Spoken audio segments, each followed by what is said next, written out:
안녕하세요. 사랑하는 성도님, 영광의 주님이 우리와 함께 하십니다. 우리와 함께 하시는 주님을 찬양합니다. 기도합시다. 하나님 감사합니다. 저희들의 삶에 언제나 기쁨과 소망과 능력이 되시는 주님, 오늘도 주님의 말씀을 바라고 또 기대하며 주님 앞에 섭니다. 시간도 성령님께서 우리의 마음을 새롭게 하여 주시고 주님의 말씀으로 거룩한 길로 인도하여 주시옵소서. 삶의 여러 가지 위기와 아픔과 고통 속에서도 늘 말씀 붙잡고 거룩하게 승리하며 나아갈 수 있도록 인도하여 주시옵소서. 예수님 이름으로 기도합니다. 아멘. 네, 오늘 말씀은 요한복음 12장 12절에서 19절까지입니다. 네, 오늘 본문은 좀 짧은 본문이죠. 그 이튿날에는 명절에 온 큰 무리가 예수께서 예루살렘으로 오신다는 것을 듣고 종려나무 가지를 가지고 맞으러 나가 외치되 호산나 찬송하리로다. 주의 이름으로 오시느니 곧 이스라엘의 왕이여 하더라. 예수는 한 어린 나귀를 보고 타시니 이는 기록된 바 시온 따라 두려워하지 말라. 보라 너의 왕이 나귀 새끼를 타고 오신다 함과 같더라. 제자들은 처음에 이 일을 깨닫지 못하다가 예수께서 영광을 얻으신 후에야 이것이 예수께 대하여 기록된 것임과 사람들이 예수께 이같이 한 것임의 생각났더라. 나사로를 무덤에서 불러내어 죽은 자 가운데서 살리실 때에 함께 있던 무리가 증언한지라. 이에 무리가 예수를 맞으면 이 표적 행하심을 들었음이러라. 바리새인들이 서로 말하되 볼지어다 너희 하는 일이 쓸데없다. 보라 온 세상이 그를 따르는도다 하니라. 아멘.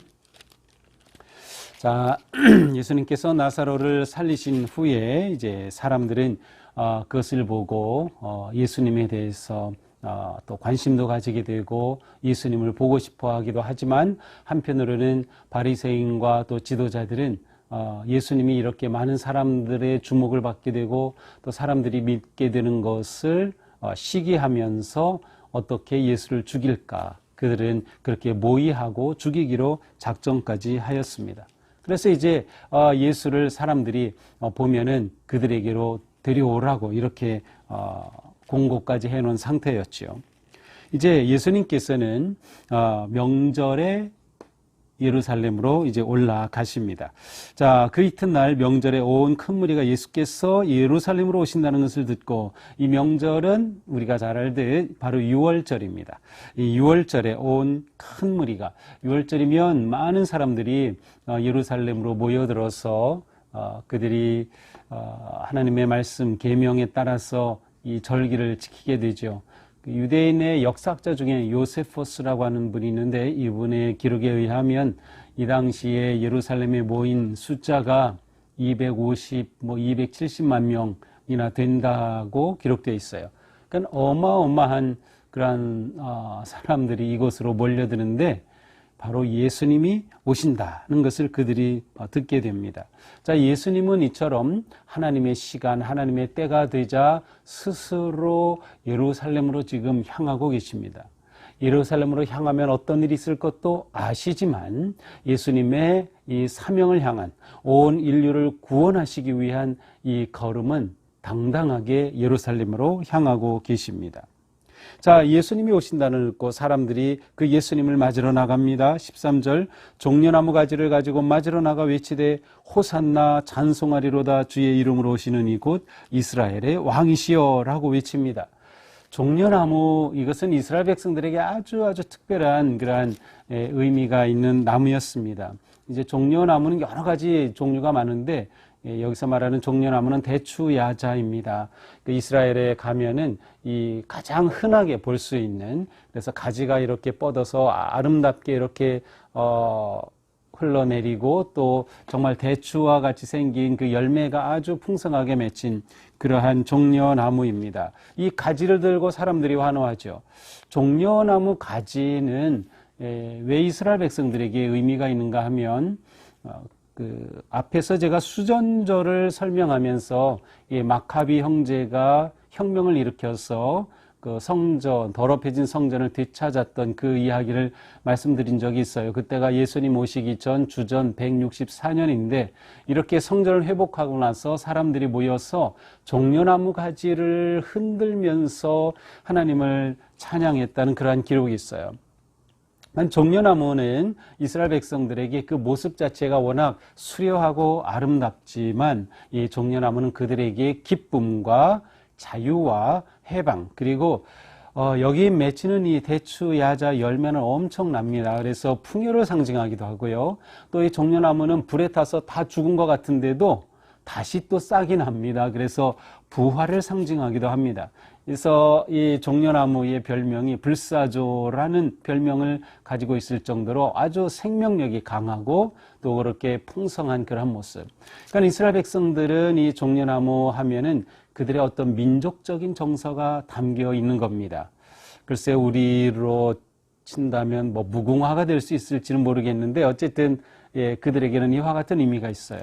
그래서 예수님이 오실 때 그들은 종려나무 가지를 꺾고 환호하면서 예수 그리스도의 오심을 해방과 자유와 어떤 승리, 특별히 이 당시 로마의 압제 가운데 로마의 지배를 받게 되는 그러한 상황 속에서 어떤 민족적인 해방과 자유를 갈망하는 이들의 외침이 여기에 담겨 있습니다. 이들은 호산나라고 외치죠. 호산나, 호시아나, 이 히브리 말로 이렇게 되어 있는데 호시아나, 구원하소서, 구하소서라고 하는 뜻입니다.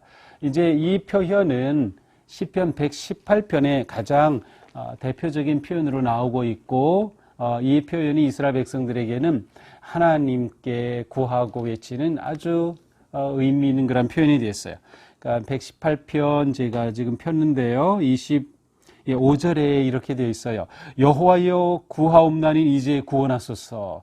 이제 구원하소서. 호시아나. 여호와여 우리가 구하옵나니 이제 형통하게 하소서. 그래서 호산나라고 외치는 것은 이스라엘 백성들에게 하나님의 그 놀라운 구원을 기대하고 갈망하는 민족적인 그러한 외침이기도 하였습니다. 호시아나 찬송하리로다 주의 이름으로 오시는 이곳 이스라엘의 왕이시여. 그들은 이스라엘의 왕이 오신다라면서 외칩니다. 이들이 왕이라고 표현했을 때 여기에는 다분히 정치적인 의미가 담겨 있어요.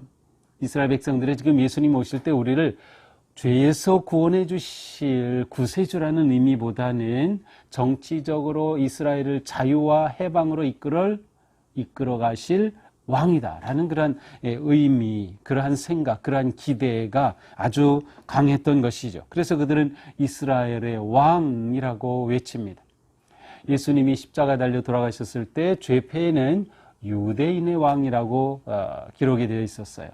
유대인의 왕, 이스라엘의 왕 같은 의미이긴 하지만 유대인의 왕이라고 말할 때 유대인 하면 어떤 민족의 어떤 구별이 나오죠. 그래서 이것은 로마 제국이나 아니면 다른 외부에서 부를 때 유대인의 왕 이렇게 했다면 이스라엘의 왕 할 때는 유대인들이 자신들이 스스로 자신들을 가리켜 부를 때는 이러한 표현을 사용했던 것으로 보게 됩니다. 자, 예수님은 이때 어떤 모습이셨습니까? 14절 한 어린 나귀를 보고 타시니 어린 나귀를 보시고 타셨어요. 마태, 마가, 누가복음에서는 예수님께서 두 제자를 시켜서 이 나귀를 준비시키셨어요. 그런데 요한복음에는 그러한 것은 나오지 않고 마치 예수님이 이렇게 걸어오시다가 나귀를 보시고 그 나귀를 타신 것과 같은 그러한 형태로 이렇게 기록이 되어 있습니다. 자, 나귀를 타셨다. 이것도 어린 나귀입니다. 자, 지금 예수님은 이스라엘 백성들이 유대인의 왕이라고 외치면서 종려가지를 흔들고 있는데 이것은 개선 장군이 들어가는 정말 임금의 행차를 의미하는데 예수님은 정작 나귀 새끼를 타고 들어가셔요. 원래 개선 장군은 무엇을 타고 들어갈까요? 그렇습니다. 말을 타고 위풍당당하게 로마 군인들이 호위하면서 승리의 장군으로 입성을 할 겁니다. 그러나 예수님은 어린 나귀를 타시고 들어가셔요. 아주 대조적이죠. 지금 이 이스라엘 백성들이 외치고 기대하는 것과 실제로 예수님의 모습은 완전히 반대의 모습을 보여주고 있습니다. 나귀는 이스라엘 백성들의 일상에 필요한 그러한 가축이었죠. 그래서 나귀를 물론 사람이 타고 다니기도 하지만 주로 짐을 등에 싣고 다니는 그러한 일상과 또 그러한 모습을 보면 무엇과 같아요? 평화로움을 드러냅니다. 평화로움.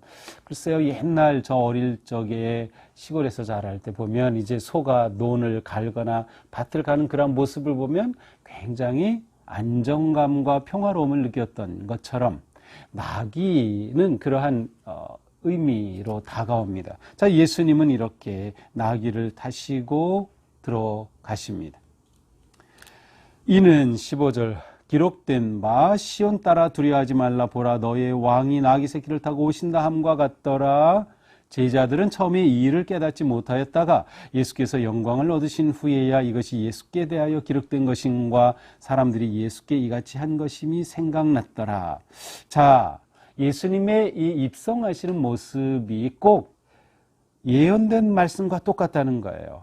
시온에 따라 두려워하지 말라 보라 너의 왕이 나귀 새끼를 타고 오신다 함과 같더라. 자, 이 말씀은 구약성경 스가랴 9장에 나오는 그러한 말씀인데요. 제가 스가랴 9장 9절 제가 읽어보겠습니다. 시온에 따라 크게 기뻐할지어다 예루살렘에 따라 즐거이 부를지어다 보라 내 왕이 내게 임하시냐니 그는 공의로우시며 구원을 베푸시며 겸손하여서 나귀를 타시나니 나귀의 작은 것 곧 나귀 새끼니라.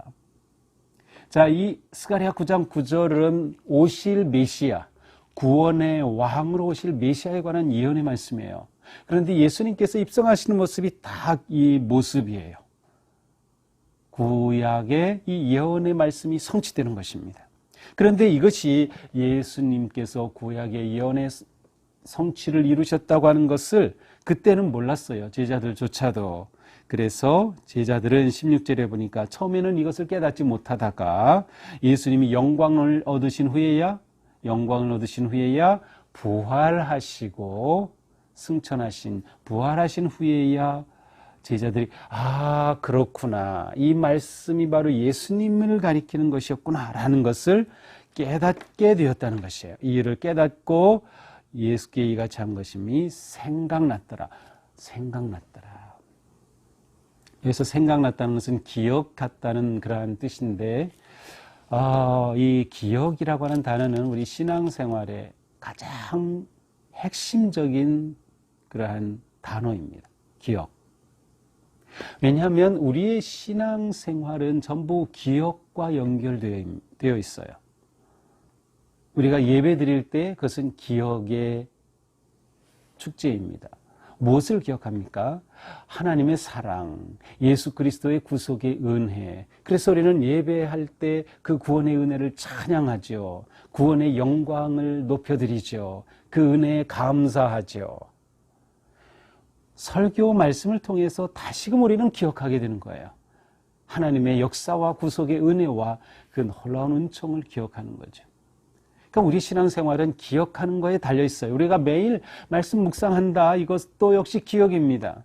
매일 묵상함으로 하나님의 은혜를 되새기고 다시금 말씀과 교훈에 우리의 삶을 비추면서 우리의 삶이 거룩한 하나님의 형상을 닮아가는 그런 삶으로 나아가는 거예요. 기억이 없으면 불가능합니다.